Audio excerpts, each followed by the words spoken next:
Hello, students. This is the video lecture that I'm making about media consumption patterns. We're going to include information that I just collected from the class for fall 2023. Thank all of y'all who took the time to fill out that survey. We're going to include information from the class, but also we're going to include some information from national sources to try and correlate, see how we're similar, see how we're different.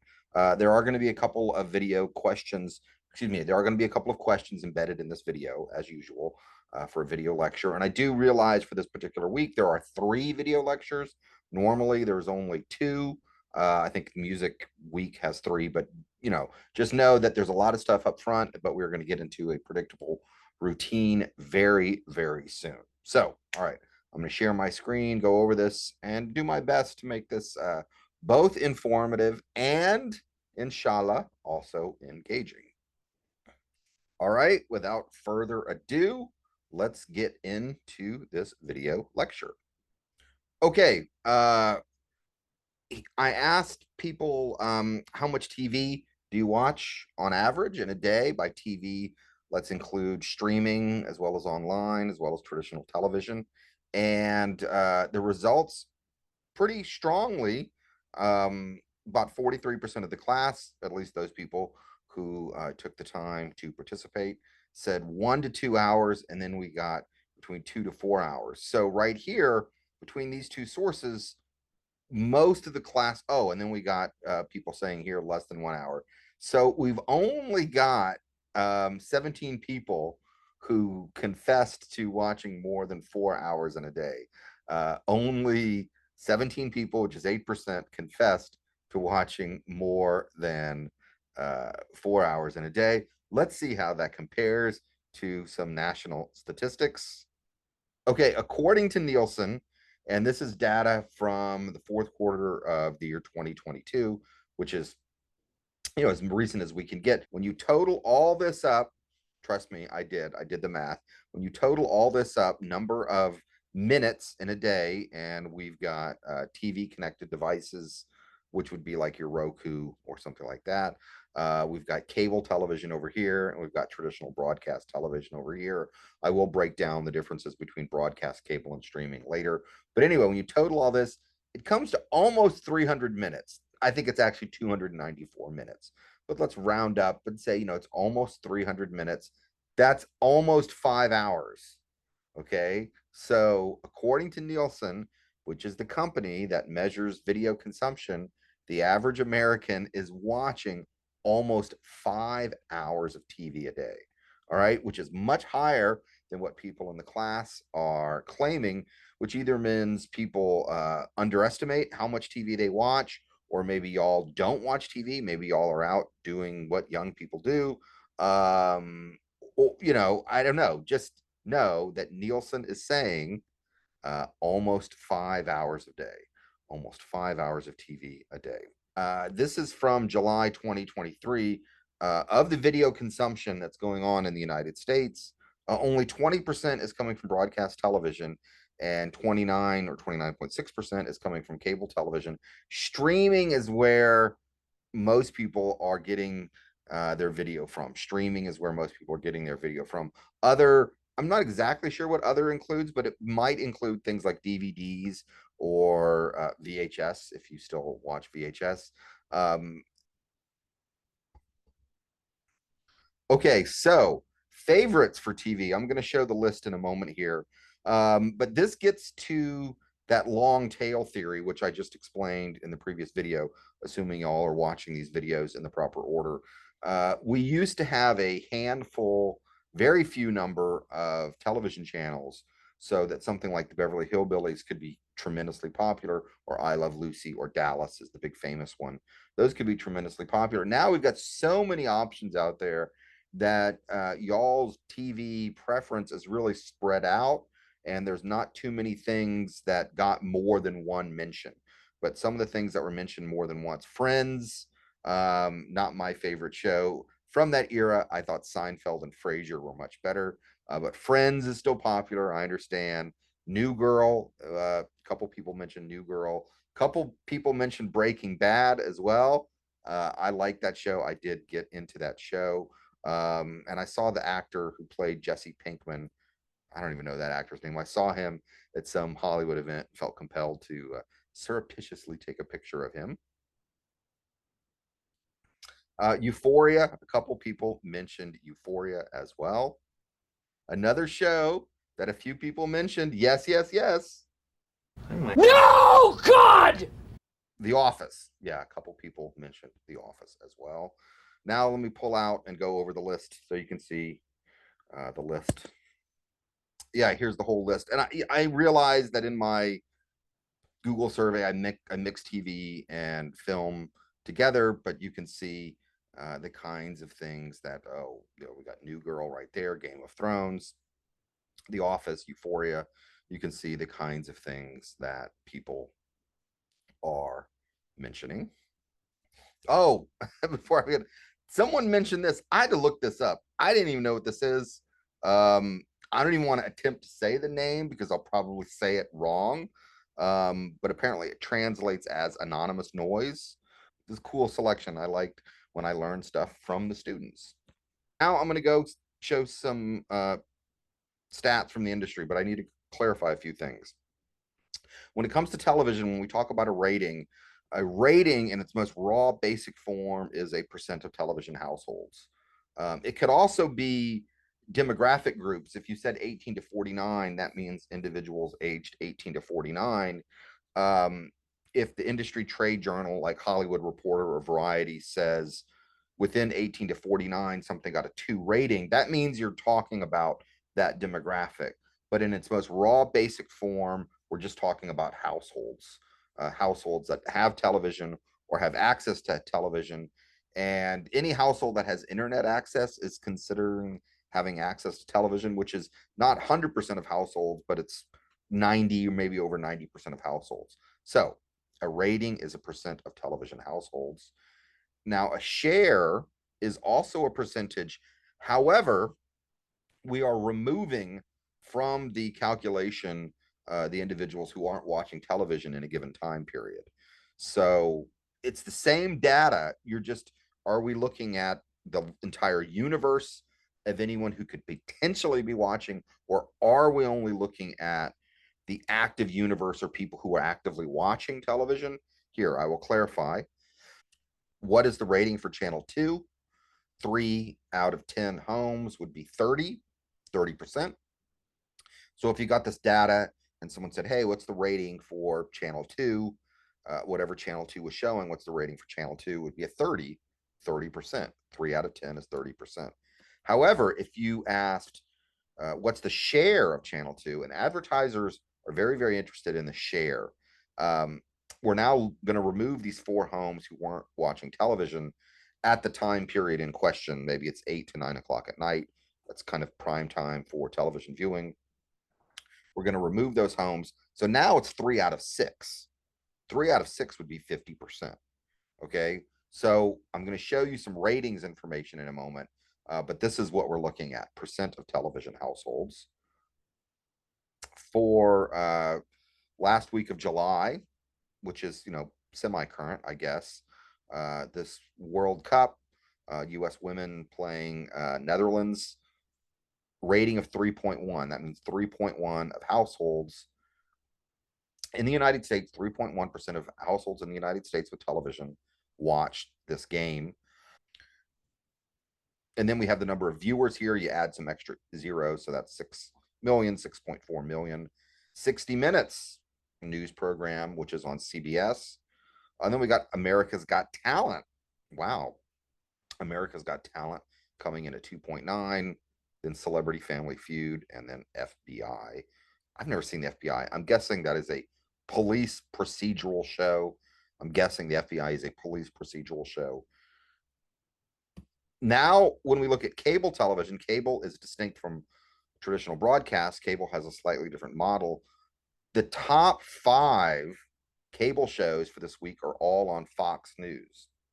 Now, when it comes to streaming, streaming is a different beast. Streaming is such a different beast that Nielsen, which tracks audience metrics, doesn't even calculate number of people who watch because it's just too difficult to do. So Nielsen has figured out a way that they determine the number of minutes that were streamed. This doesn't equate to number of people, but it's some measurement of popularity. Some measurement of popularity. Uh, this is in millions. So Suits, which is actually an older show from broadcast television, which has now got kind of a new life on NBC. No, maybe it was an NBC show. Now it's on Peacock and also Netflix. Wow, that's doing really, really well. Suits is very popular. Then we have Sweet Magnolias. I don't even know what this is. Bluey is a kids program, but some of my other colleagues and friends who have young children are raving about Bluey. So Bluey, I guess, is very popular. Then we got The Witcher, NCIS, etc. They cloned Tyrone. I have not seen that yet, but that's also done really, really well. Okay, for movies that people in the class liked, I already kind of scrolled through that list of TV and film likes. Shutter Island was mentioned more than once. Pulp Fiction, right? I remember seeing Pulp Fiction when it came out. Like that movie a lot. I've got mixed feelings about Quentin Tarantino, but I did like Pulp Fiction. And I'm going to play a clip in a moment. Whenever I think about Pulp Fiction, I think about that famous line from Samuel L. Jackson: English, blank, do you speak it? English, blank, do you speak it? And there's a famous, this is not really related to the topic at hand, but it's just kind of a moment of comic interlude. The TV edit of Snakes on a Plane has a very, very famous line from Samuel L. Jackson. The original line included some profanity. It was altered for TV. They altered the line for TV. And Samuel L. Jackson famously says, enough is enough! I have had it with these monkey fighting snakes on this Monday to Friday plane! yes, get these monkey fighting snakes off this Monday through Friday plane. Interstellar seems like a couple people in the class like the Christopher Nolan film Interstellar. I liked that film when I saw it, although I don't remember it very well. I probably need to rewatch it. And hey, hats off to whoever mentioned Taxi Driver, right? Taxi Driver. Now we're talking about a movie that didn't come out in recent years. Now we're talking about a true classic. So hats off to the person who mentioned Taxi Driver. Okay.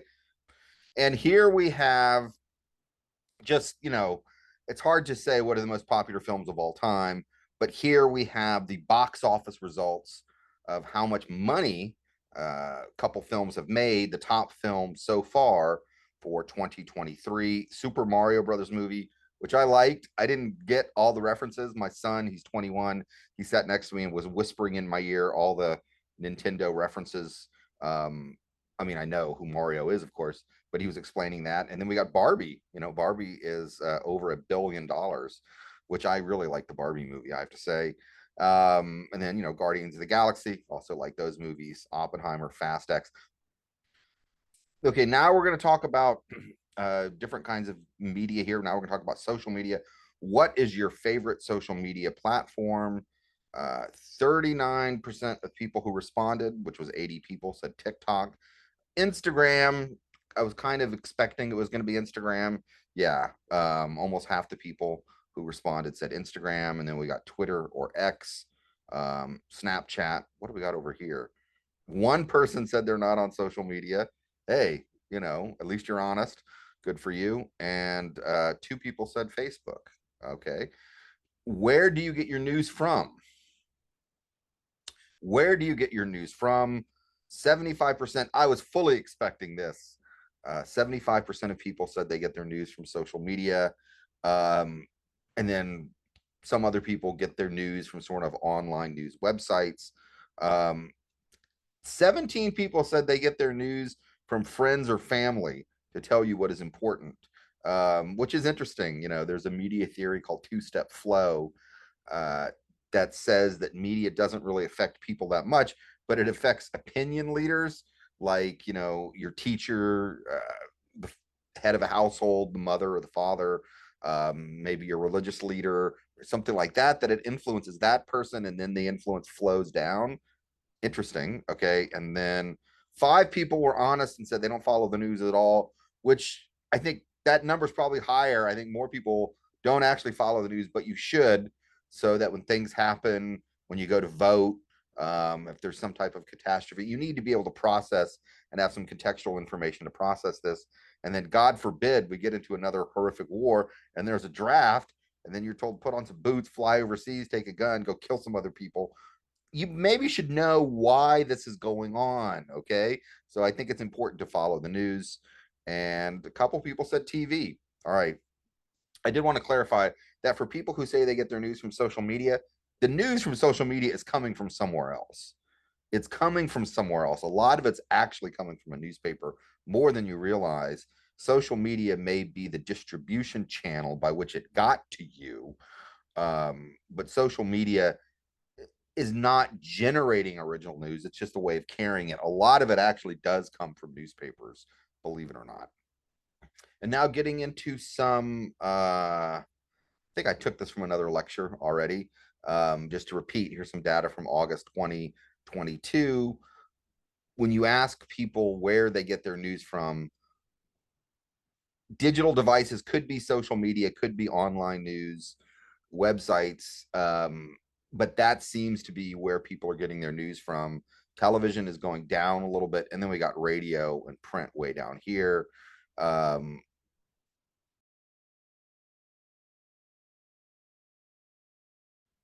And then I also asked people, what is your preferred way of listening to music? No surprise, just like social media, I wasn't surprised by this at all. 79 or almost 80% of people said they use some form of streaming service. That is their preferred way of listening to music. And then we have some people who are saying live music. I think live music sounds great. I saw an artist a few weeks ago live, laid back country picker. He was incredible, incredible live. Then I found his Spotify channel and it was garbage. The stuff was way overproduced, just garbage. But when I saw him live, I was like, man, this guy is good. And what else we got over here? Vinyl. You know, I love vinyl. You can already figure it out. I like old stuff. And radio. And then, yeah, two people said they hate music. They are no fun. I'm hoping that was a joke. I'm hoping that was a joke. But clearly, streaming is where it's at. Clearly, streaming is where it's at. The revenue from the music industry, you're going to see this chart again when we talk about the music industry later in the semester. The money is coming from streaming. Okay. 84% of the money that was generated in 2022 came from streaming, and only 11% came from some type of physical format. Vinyl is actually bigger than CDs, which is funny. Vinyl is bigger than CDs and way bigger than cassette tapes. But streaming is where it's at. Streaming is where it's at. And favorite music, the kind of music y'all like. A couple people said Kendrick Lamar, Tyler, the Creator. I'm not familiar with Tyler, the Creator's music, but I think he's rap. Pretty sure he's rap. And Lana Del Rey, I'm not familiar with her music either. Okay, but far and away, most popular music that y'all like, Taylor Swift. That was the number one. That was the number one name mentioned more than anything. Let me pull out and let's look at some of the other names. Yeah, here we got some of the other names. Yeah, Harry Styles shows up. Then we got Kendrick Lamar. Oh, the person who said taxi driver also mentioned Fleetwood Mac and Grateful Dead and Beach Boys as favorite music. I'm gonna guess that this person is slightly older than other students. I'm gonna take a wild guess here. This person may even been able to program a VCR when that was a thing. I'm just gonna take a wild guess on that one. Yeah, there we got Tyler the Creator, Lana Del Rey, Amy Winehouse, Red Hot Chili Peppers. I saw the Red Hot Chili Peppers in the late 80s, loved them. I now detest their music. I find it to be horrid. I find it to be horrid. Okay. And I don't know what state the Red Hot Chili Peppers are from. If they would only mention and tell me where they're from, I would know where they're from. Anyone have idea what state they're from? That's a joke. I really dislike that band. Lauren Hill, okay. Queen, Velvet Underground. I didn't notice that. Oh my God. Cool. Velvet Underground. Very cool answer. Okay, enough of that. Just for some comparison, this is the Billboard Hot 100. I just did a screen grab of this. This is from last week, I guess, week of August 26th. This new guy, viral sensation, Oliver Anthony, Richmond, north of Richmond. Um, I suspect that this is not some grassroots viral phenomenon. I strongly suspect that this is what is called astroturfing, something that is highly manufactured, made to look like a grassroots phenomenon. I strongly suspect that this is astroturfing, but the guy can sing. I'm not saying he can't sing. The guy has talent, but I don't buy that he's. I don't buy, the myth that they're promoting here. We got Fast Car by Luke Combs. And then we got Vampire down here. There we got Taylor Swift. I don't know this song at all, right? I don't know this song. Gunna, is that the artist? I don't know if that's the artist of the song. I don't know this at all. I'll look it up. But anyway, that's on the Hot 100. There we go. Okay, that's it. Hopefully you got something out of this. Um, anyway, if nothing else, maybe you got some insight as to how other people in the class think and feel about things.